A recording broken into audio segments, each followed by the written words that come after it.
Harp on Sports, The Bar, Harp on Sports, podcast, audio, media, radio network. Like, follow, share, subscribe at Harp on Sports. You know the drill on all the platforms, including the Harp on Sports YouTube channel and harponsports.com. What do we have in store for you on this episode? Three things. Always the holy trinity of three things, right? First, foremost, a little College World Series whoops. Gwen Berry, little member berries, as she protests the National Anthem at the Olympic trials. This is something that's going to carry over to the Olympics. Her story's different. It's not the same as everybody else's. I'm okay with protesting. I'm okay with protesting the National Anthem. I'm okay with protesting the National Anthem at the Olympics, but she did something that, nope, I am not on board with it. I'm not going to tell you what that is. And also, article in the San Francisco Chronicle talking about Tim Tebow running out of options as they're starting to turn their attention. I guess writers nationally, people are starting to turn their attention to Tim Tebow. And the analysis is what? Well, he's probably not going to make the 53-man roster. Yeah, probably not. But anything that's discussed before the preseason games is meaningless. We'll talk about that as well. All right, going to start off with the College World Series. NC State, look, we always teach people that there are consequences for your actions, right? Consequences for your actions. Well, you choose not to get vaccinated, you pay the price. And look, the NCAA gets blamed for a lot of things. Pay attention to people that blame the NCAA with this. The NCAA blew it by what? Testing them for COVID? Tested all the Vanderbilt kids. They're all vaccinated. They came back clean. Tested the NC State players. They came back positive. Not all of them. Some of them. The only ones that were allowed to play were the vaccinated ones. The ones that caught COVID were a health risk. And this whole thing that, well, if you're vaccinated, you have nothing to worry about. Yeah, but what if you're not vaccinated? Could you imagine baseball player keeling over because he has a heart ailment? I always ask for solutions when somebody presents a problem. It's only a problem if you have a solution. The NCAA made a mistake. What should they have done? Trot those kids out there and let them play? Trot those adults out there and let them play? They chose not to get vaccinated. Fine. What they did was cost themselves a chance to win a national championship. John Rahm cost himself a tournament a month ago. Chris Paul, look, the Suns survived it. Chris Paul could have cost the Suns a trip to the NBA Finals. And if you get the Moderna or Pfizer vaccine, like this, it's funny how we politicize a virus, isn't it? Politicize a vaccine, health. Didn't politicize polio or mumps or measles, unless we were giving smallpox blankets to Native Americans. Then we kind of politicized that a little bit, but that's more of a genocide thing. But still, nonetheless, this is one of these things that I look at and these poor NC State kids. Poor what? Chose not to get vaccinated. These are the consequences. They are. Don't we teach people personal responsibility all the time? Oh, you choose not to wear protection. You get somebody pregnant. Your responsibility. Teach people responsibility all the time. Lock your door. Oh, you left your door unlocked. Somebody robbed you. It's your fault. Baseball players, not going to get vaccinated. Fine. Baseball coach came out of NC State and said, I didn't want to push my political thoughts. And look, you can play this game all you want. The NCAA is not at fault at this. NC State is. The students are. Actions have consequences. You don't get vaccinated, you test positive. And then I keep seeing stories where, well, look, a bunch, ones that tested positive were vaccinated. How do you know that? That's what I'm hearing. They didn't release any information on that. You can't. See, there's where HIPAA comes into play. There's where they come into play. Because that's where health officials share information with you. You can't share information with people if you're a health official. That's HIPAA. Me asking you for your vaccine card isn't HIPAA. If I run a business, that has nothing to do with HIPAA. That's not a HIPAA violation. HIPAA violation is when a medical professional, somebody involved in the medical field, releases your health information. Did it come from them? Oh, this is what we're hearing. From who? It was a tweet that went out by a couple of bloggers, and then it blew up. It's like, this is what we're hearing. You're hearing? don't feel bad for them. I don't. And just over the course of the last month, it's funny because things are opening up. It's like, well, what about testing the 25,000 fans that are there? What about them? They're not playing the game. They're not. They keel over. A fan in the stands gets COVID and keels over and dies. Okay, personal responsibility when it comes to that. That's fine.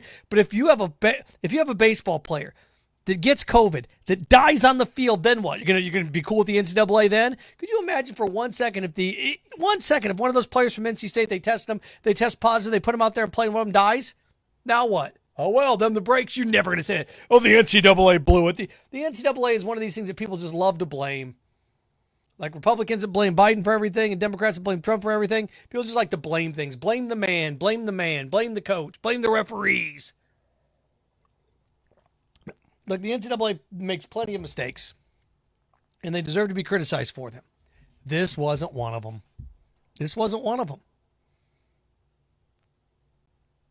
And is this a lesson that people can learn? I hope so. Don't want to get vaccinated? That's fine. Look, at everyday life, you're fine. You don't want to do that? Okay. Don't. You should. You're a fool if you don't. But, well, who are they going to give it to? And I think how funny, how cavalier people are with other people's lives. Well, let them play full of sickness? Would you want a kid playing full with pneumonia? It's not just sucking it up and getting over it.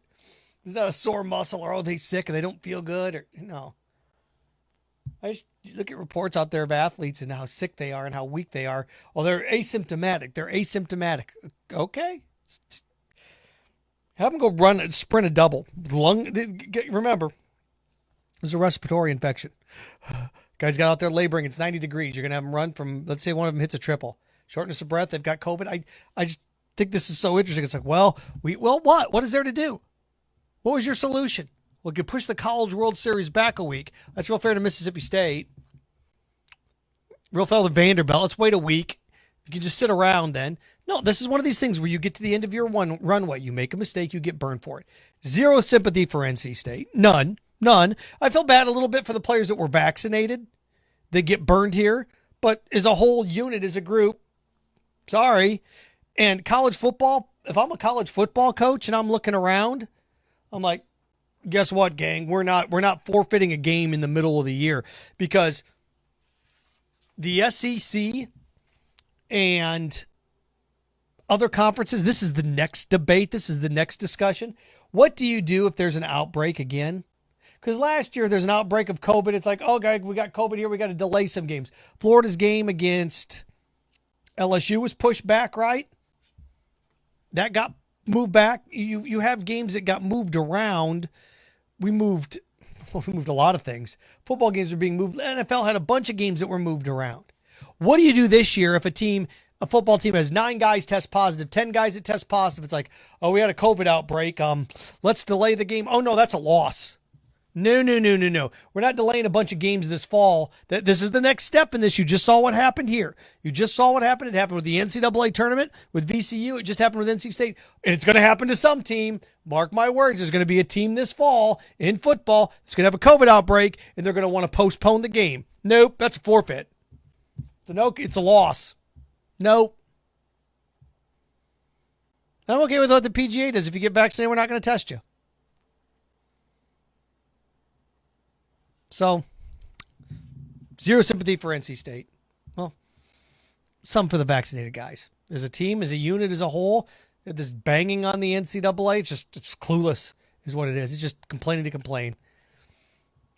People complain about the officials. That's the worst call I've ever seen. I chalk this up. Complaining about the NCAA are the same people that complain that the tournament's rigged and the NBA finals are rigged. And yes, you bet. Nothing what the NBA wants more than the Atlanta Hawks around, let me tell you. So there's that. To this, Gwen Berry. Gwen Berry, track and field, U.S. women's team. Upset. She's on the podium. Finished third, right? And she's upset because she thinks she was set up during the national anthem. They played it at this time. They were going to play it at this time. She didn't want to be a part of it, didn't want to be out there for it. So she sat there with her hand on her hip, and she's an activist, and the national anthem doesn't mean anything for her. And she doesn't care. She's an activist, an athlete activist. Oh, okay. She's against systemic racism. Oh, okay, that's great. Colin Kaepernick took a knee for police brutality. He wasn't protesting the flag. He wasn't protesting the anthem. He was using those platforms to get attention. Colin Kaepernick never came out and said he was anti-flag. Colin Kaepernick never came out and said he was anti-anthem. Here's where I'm different, where I take a step back and say, I'm okay with what Colin Kaepernick did. I'm okay with what Megan Rapinoe did. I'm going to take a knee to support you. I'm going to take a knee to support you. We're going to take a knee for police brutality. We're going to take a knee for George Floyd. I'm okay with all of that. They were taking a knee for different things, for what they believed in, for what they fought for. She's the first person that came out and said, I don't believe in the flag. I don't believe in that. Whoa, that's different. Colin Kaepernick wasn't anti-flag. He wasn't anti-anthem. He was using that opportunity to draw attention to himself. Right or wrong, his right. She has the right to do it too, but this is one of these things where I'm okay. If you want to approach, she wants to do this, this is fine. But I'm not getting on that train. This is one of the first times I'm not getting on the train. Why? Because she came out and made it about the flag, made it about the anthem. Everybody else said it's not about that. Gotcha. She said, "Well, the flag, the anthem doesn't mean anything. The flag, whoa. Now you're doing something that hasn't been done yet. This is what you're saying. You're saying it's about the anthem and the flag, systemic racism, but you're protesting the flag. Wait. The anthem doesn't mean anything. Wait. Now we've got convoluted points crossing. You've got like 3 or 4 things going on here. What's it about? Well, what's it about? Is it about this? Is it about that? What's this? What's the rub here? Because now I'm confused. The anthem doesn't mean anything to me. Okay, that's okay, but nobody else has said that. You're the first one to realize she's the first one to say that. Gwen Berry is the first person that's protested during the anthem for whatever reason in the last 3 years, 4 years, 5 years since Kaepernick's been doing it. This is the first person that came out and say, the anthem doesn't mean anything to me. First person that said that. Everybody else, I'm raising awareness. I'm raising awareness. She was raising awareness for herself. I'm an athlete activist. Wait, nobody else has said that. It's been about a cause. It's been about a cause. Her quotes, and she has the right to do it, but it's about her. Colin Kaepernick was about police brutality. People that were doing this, John Carlos and Tommy Smith, 50 plus years ago, 60 years ago almost, that was about something else, right? It was about equality, and they had their point in which they did it, which was peaceful. This is one of these things, and look, what she did was peaceful as well, but to do it the way she did it, and it's like, oh, well, look, I don't mind if you protest, but it was the quotes that came afterwards. I'm like, wait a second, this is not about that then. It's about you. Okay, you want to make it about you. Okay, if she sits there and pouts on the podium. But the other thing, it's like, I don't know why they had to play that. No. Again, this is where I'm different. I don't mind if you protest the anthem, but you don't have the right to tell them they can't play it. I don't know why they played it. They shouldn't have played it. Whoa. That's something different. Now you want your right to protest, but you don't want somebody else's right to... No. I'm okay with the national anthem being played. I'm okay with you sitting there and not being a part of it. And we can get into the semantics of whether or not you're going to play for Team USA and... what's the point of going if you're going to be there for Team USA? But she's there for herself. But look, there's like 6 different avenues there that you can go down that road if you want. That's a different rabbit hole. That's over here. I'm over here with I'm okay if they play it. I'm okay if you don't want to, if you want to sit there and you want to, as long as you're not hurting anybody else, as long as she's not there making, gestures and bumping other people off the podium, and you want to draw attention, you want to stand there and draw attention to yourself, go ahead. And she did that. Great. But she did it for a cause, but there was 2 other causes besides I'm here for, institutional racism. Okay. That flag doesn't mean anything to me. Okay, that's something else that we haven't heard yet from anybody in the last 5 years. And I'm an activist first, athlete second. Well, that's about you then. It's not about systematic racism. It's about you. We've got different things going here. Support you to protest all you want, but then you don't get to tell the Olympic Committee they shouldn't have played it. No. They can play it. You just don't have to stand for it. Different converging viewpoints here. So there's that I just kind of, okay, Gwen. You lost me on this one. You did. If you just stand there with your arms folded on the podium, that's fine. And came out and said, I'm here for George Floyd and the systematic racism that exists in America. Oh, okay. But once you went down the path of flag doesn't mean anything to me. I don't care about that. Well, wait a second. That's not what nobody else has ever said that. And I'm an activist athlete. Now it's about you, not about it. More about you than the cause. Protest you want. The other thing, Tim Tebow's in the news again, not for anything that he's done because they broke OTAs in camp a couple weeks ago. Article in the San Francisco Chronicle about Tim Tebow's running out of options. And you had a story last week where Urban Meyer talked about how tough it's going to be to make the 53-man roster if you're Tim. It's tough to make the 53-man roster, period. You had 90 people that are invited to camp.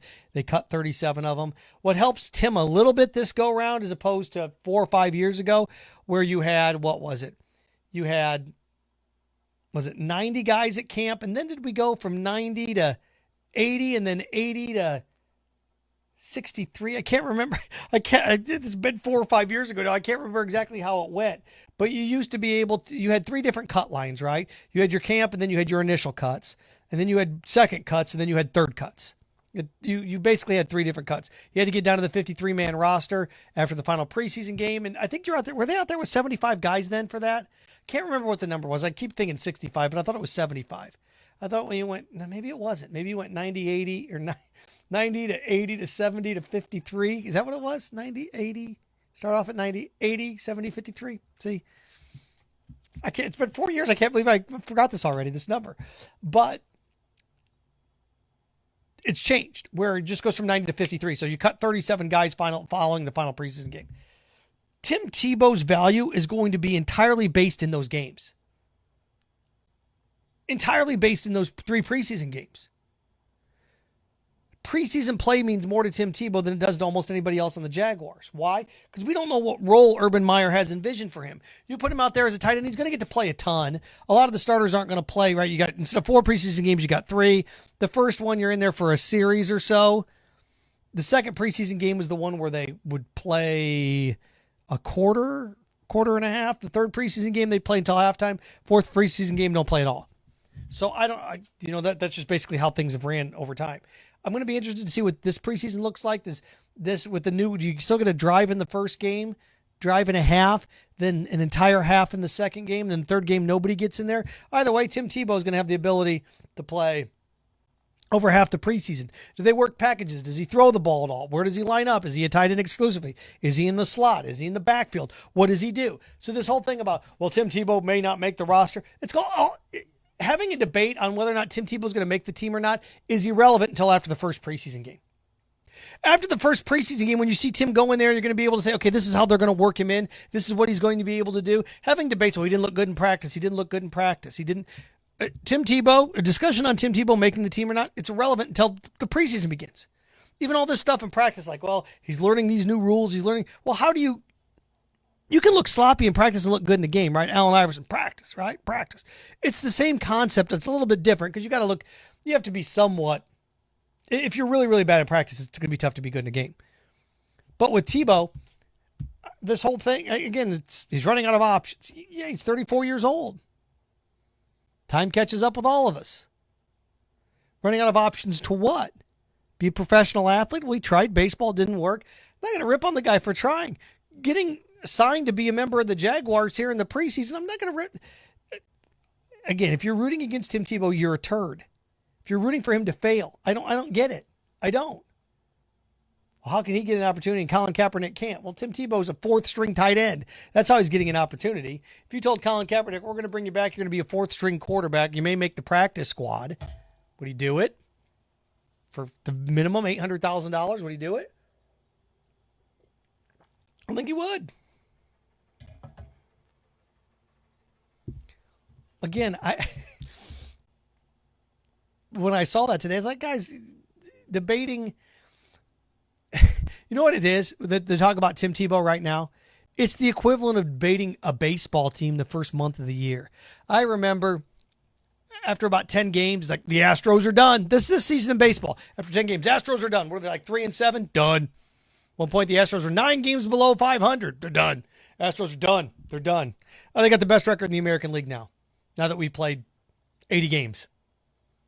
We're about halfway through the Major League Baseball season. Getting close to it. This week, actually, will be the halfway point for teams. So the Astros, the first month of the year, it's like, oh, they're done. They're done. They're done. That's like what we're doing with Tim Tebow. I don't think he's going to make the roster. There's no way that he makes the roster. You're not going to be able to really tell with Tim until those preseason games begin. And how he works into packages and what's going on. Do I think he's got a long road ahead of him? Of course I do. 34-year-olds that are out of the game for 8 years and playing a brand new position, it's tough. It's tough when you're right out of college and you are a All-American in a position. Michael Sam was co-SEC Player of the Year on the defensive front, gets drafted, doesn't even make it, 2 years in the league. It's tough. It's tough. But we'll see. But this whole debates on Tim Tebow at this point are futile until we see preseason games. And then you can make an assessment. Can he get past linebackers on routes? Because if you can't get past a third string linebacker in the preseason, you're not going to be able to make it. But until we actually physically see that, you can debate this stuff all you want. Knock yourself out. He's not going to make it. He is going to make it. It's meaningless. Again, you're Houston Astroing the Tim Tebow discussion. They're done. They're 3-9. They're done. Can we play more than 12 games? Best record in the American League. All right, here we go. Harp on Sports, the bar. Harp on Sports, the podcast. Harp on Sports, audio, media, radio network. Follow, share, like, subscribe at Harp on Sports along all the platforms. Spotify, Apple Podcasts, Buzzsprout, where you can catch the audio versions. Of course, YouTube as well, and harponsports.com. So there you go. And remember, stay clean, stay focused, stay strong. Frankenstein, have fun with your friends.